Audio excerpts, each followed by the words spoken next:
Nació en Lima en 1586, en una casa de adobe junto al murmullo del río Rímac, y hay quienes juran que, cuando era apenas un recién nacido, su rostro adquirió por un instante el color de una rosa. Esa imagen, un rubor inexplicable en la frente y las mejillas de la niña, no solo marcó su primer nombre en la fama popular, sino que se convertiría en el signo que toda su vida traduciría: la contradicción entre la belleza exterior que el mundo busca y la flor que se abre en el silencio del alma. Así comienza la historia de Rosa de Lima, la gloriosa santa de América, y desde ese primer destello de asombro, la vida que seguiremos hoy revela tanto lo humano como lo sobrenatural, tanto la austeridad como la ternura. Rosa nació Isabel Flores de Oliva, hija de Gaspar Flores, un guardia de origen español, y de María de Oliva, mujer de raigambre indígena. Creció en una familia modesta y mestiza, en la mezcla cotidiana de lenguas, comidas y costumbres que definía el virreinato del Perú. Tenía un hermano, Fernando, con quien compartió juegos, obligaciones domésticas y las primeras lecciones de caridad: llevar agua, barrer la casa, ayudar en la cocina. Desde niña mostró inclinaciones que hoy podríamos llamar místicas. Rezaba antes de jugar, recogía flores para el altar y en la soledad de un jardín doméstico parecía conversar con alguien invisible. La tradición recoge además ese pequeño prodigio que dio a luz su apelativo. El rubor que la cubrió cuando era bebé fue interpretado por los suyos como un signo sobrenatural. Se empezó a hablar de Rosa, del color que la señalaba, de la niña que traía en sí el símbolo más recurrente de la belleza religiosa. Pero no fue un destino conspicuo ni un linaje potente lo que definió su opción de vida. La juventud de Isabel, la que luego se llamaría Rosa de Santa María, se abrió entre la expectativa matrimonial común para las mujeres de su tiempo y una decisión interior que la haría ir contracorriente. Inspirada por la figura de Santa Catalina de Siena, a quien había llegado a conocer por relatos y devociones populares, prometió virginidad y consagración a Dios. Sus padres, sobre todo su madre, vieron en el matrimonio la vía habitual para asegurar la protección y el porvenir de la hija. En cambio, Rosa se negó una y otra vez, a veces con astucia, otras con dolor.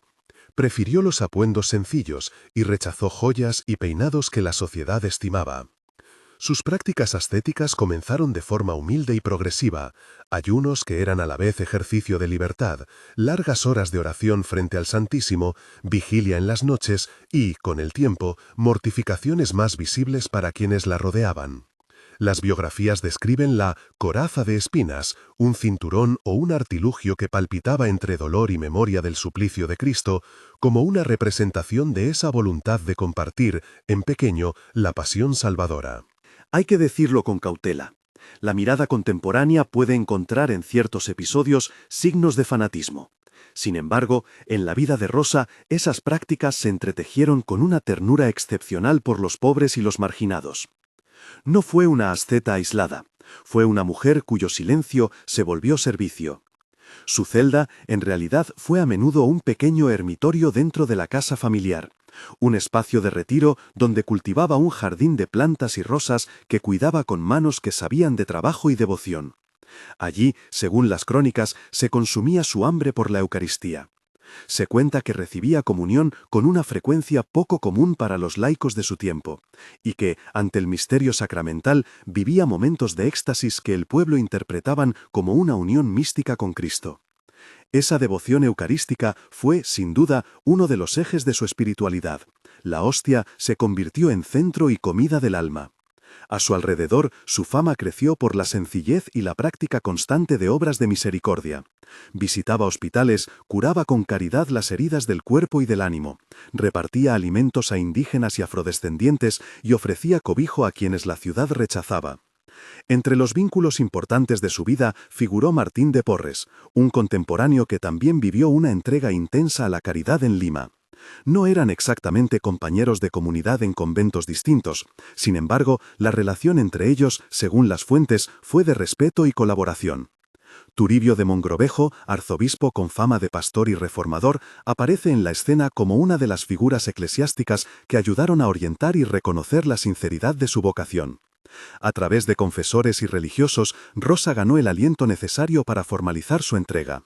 Adoptó el nombre de Rosa de Santa María cuando fue animada a consagrar públicamente su voto de virginidad y su dedicación a la vida religiosa, aunque permaneció gran parte de su vida en la casa familiar y no ingresó formalmente a una orden femenina hasta sus últimos años. La vida oculta de Rosa era al mismo tiempo muy visible. Sus mortificaciones, decía la gente, no buscaban exhibición sino interiorización. Eran maneras de decir al cuerpo que había límites para la voluntad propia y de abrir un espacio para la compasión. Mientras se afanaba en el trabajo cotidiano, encontraba tiempo para leer las palabras de Santa Catalina y para escribir breves oraciones. Era un alma que para muchos parecía vivir fuera del tiempo. Recogía lo cotidiano para transformarlo en ofrenda. Pero la señal más poderosa aún estaba por venir, diríamos, porque la fama de su santidad comenzó a extenderse más allá de la casa y los amigos. En la segunda década del siglo XVII, la ciudad de Lima se enfrentó a amenazas que la colocaron en el mapa de la que más tarde se llamaría historia. Rumores de corsarios, flotas enemigas y peligros que podían devastar puerto y ciudad. Uno de los episodios que alimentaron la leyenda pública de Rosa ocurrió en 1615, cuando la angustia por la inminencia de un ataque movilizó a la población. Se cuenta que Rosa fue, casi sin proponérselo, una de las voces que lideró las oraciones públicas y las rogativas. La tradición sostiene que, durante aquellas jornadas de tensión, la flota enemiga se retiró de forma inesperada, o que hubo circunstancias que hicieron desistir el ataque. Para muchos, la intervención de Dios a través de la intercesión popular y en buena medida asociada a la fama de piedad de Rosa fue evidente. Las crónicas de la época relatan procesiones y velas encendidas, y en la memoria de la ciudad quedó la imagen de una joven que, cubierta de humildad, plantó su fe como defensa.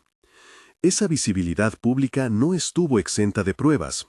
En una época en que los fenómenos místicos despertaban no solo admiración, sino también sospecha, Rosa fue objeto de atención por parte de autoridades eclesiásticas. Hubo visitas de inquisidores y consultas con teólogos. Los expedientes de la devoción que se acumularon tras su muerte muestran interrogatorios y testimonios que examinaron su conducta, sus visiones y sus prácticas. Con serenidad y apoyada por confesores influyentes, Rosa logró que la Iglesia reconociera la autenticidad de su entrega. Es importante repetirlo, estas comprobaciones no garantizan científicamente ningún fenómeno sobrenatural. Lo que sí dejan constancia es de una comunidad que preguntó, evaluó y en su mayoría confirmó la coherencia de su vida con la fe cristiana de su tiempo. La enfermedad final llegó como acontecimiento anunciado. Diversas voces de aquel entonces sostienen que Rosa profetizó la fecha de su muerte, fijada en el 24 de agosto de 1617. Durante sus últimos días se multiplicaron acuerdos y despedidas. La ciudad acudió, la gente oró y los doctores y religiosos acompañaron su agonía. El cortejo fúnebre fue multitudinario. Su muerte no fue un hecho privado, sino un acontecimiento comunitario que reveló la intensidad de la devoción popular. Poco después surgieron relatos de favores y curaciones atribuidos a su intercesión. Estos testimonios, recopilados y presentados a lo largo de los años, alimentaron el proceso de beatificación y eventual canonización. La causa de Rosa avanzó con ritmo propio dentro de la maquinaria eclesial. Se la beatificó en 1667 y fue proclamada santa en 1671 por el Papa Clemente X según la memoria devocional que la Iglesia transitó. En torno a su canonización florecieron leyendas que, mezclando lo popular y lo litúrgico, ampliaron aún más su figura. Se dice, por ejemplo, que durante la solemnidad del reconocimiento papal cayó una lluvia de pétalos, o que el Papa recibió rosas milagrosas. Detalle que más que una constatación empírica, representa la manera en que la tradición simboliza su comunión con el misterio de la belleza divina. Estas historias, contadas con reverencia, son parte del patrimonio narrativo que acompaña su santidad. Las reliquias y objetos asociados a Rosa se convirtieron en lugares de peregrinación. Con el paso de los siglos, su figura se transformó en patrona de América Latina y patrona del Perú. Su iconografía, a menudo representada con una corona de rosas, una corona de espinas o sosteniendo una rosa, se multiplicó en retablos, pinturas y esculturas.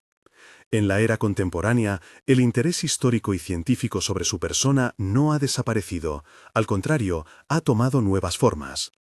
En los últimos años, hubo proyectos de reconstrucción forense de su rostro y la creación de bustos en 3D a partir de reliquias y descripciones antiguas.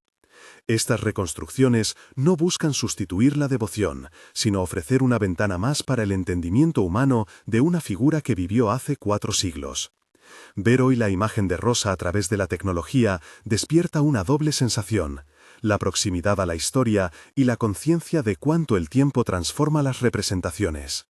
La sombra de la devoción popular también generó debates. ¿Cómo conciliar la exageración hagiográfica con la realidad histórica? ¿Dónde termina el mito y dónde comienza el documento? Es válido reconocer que la memoria colectiva tiende a embellecer, pero también es cierto que muchas de las raíces del culto a Rosa provienen de gestos concretos. Su ayuda a los enfermos, su constancia en la oración, su preferencia por los humildes. La fiesta de su memoria congrega hoy a miles que encuentran en su vida un modelo de entrega y discreción, una ruta de santidad que no se basa en la pompa, sino en el servicio cotidiano. Entre los episodios menos difundidos, pero de gran valor para comprender su humanidad, están sus relaciones con los marginados. Atendió a mujeres abandonadas, se acercó a indígenas y afrodescendientes que eran excluidos por la sociedad, y supo escuchar a quienes no esperaban escucha.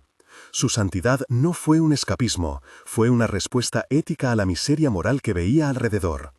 En muchas biografías se insiste en que para Rosa la belleza del rostro de una persona se descubría en la caridad ofrecida sin mirar a quién.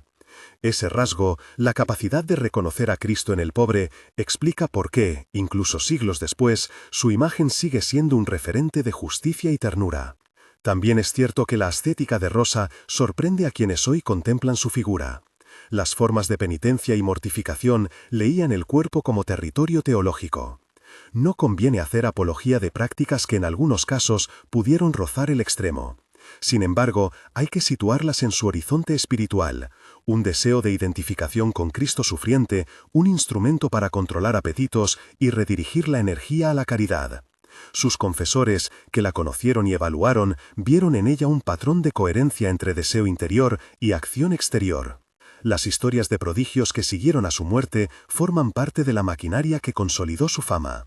Testimonios de curaciones, de encuentros reconfortantes en sueños con la santa y de favores concedidos fueron reuniéndose en expedientes que abonaron la devoción. Se repite la advertencia: esas experiencias aparecen como relatos atribuidos por la tradición, no constituyen pruebas científicas concluyentes, pero sí revelan la capacidad de una comunidad para encontrar en la memoria de una persona la mediación de Dios. Es en esa trama de memoria y de agradecimiento donde la figura de Rosa se hizo inextinguible. Tras la canonización, su culto se expandió no solo en Perú, sino en toda América y entre comunidades hispanas del mundo. Iglesias, conventos y capillas le rindieron honor. Su nombre quedó inscrito en oraciones, canciones y en la devoción popular. Con el tiempo se elaboraron imágenes artísticas, retratos idealizados, esculturas piadosas que buscaron captar una belleza espiritual más que una fidelidad fotográfica. El arte, en este caso, se convierte en espejo, no solo reproduce un rostro, sino que proyecta un ideal de santidad en colores y texturas. En el Perú contemporáneo, su legado también tiene dimensiones culturales. Hay procesiones, fiestas patronales y un patrimonio tangible en reliquias que, custodiadas con cuidado, siguen siendo foco de peregrinación. La restauración de su memoria ha pasado por iniciativas académicas que rescatan documentos, por proyectos de digitalización de actas y por nuevos estudios críticos que intentan separar hagiografía de historia. Todo ello sin restar un ápice de reverencia a la profunda devoción que millones le han profesado a lo largo de los siglos. Si preguntamos qué hizo única a Rosa de Lima, podríamos decir que no fue un solo gesto espectacular, sino la constelación de pequeñas acciones sostenidas por una fe intensa. cuidar un jardín mientras rezaba, llevar comida al enfermo por la noche, negarse a la complacencia social, recibir la Eucaristía como alimento y compañía. Su santidad, si es que podemos llamar así a una vida entregada, fue tésera de lo cotidiano, hizo del hogar un templo y de la humildad un lenguaje teológico. Antes de continuar, si esta narración te interesa y quieres descubrir más relatos sobre santos y espiritualidad americana, suscríbete. Aquí encontrarás otras vidas que, como la de Rosa, hablan al corazón de la historia y de la fe. Volvamos ahora a los detalles que completan su leyenda. El proceso canónico que culminó en su canonización no fue lineal, tardó décadas y se apoyó en testimonios consistentes. La figura papal que presidió su declaración como santa, Clemente X, quedó marcada por la tradición que rodea el acontecimiento. La historia de los pétalos y la devoción que brotó en Roma son, más que una constatación material, una señal de cómo las comunidades cristianas interpretan los signos de unión entre cielo y tierra.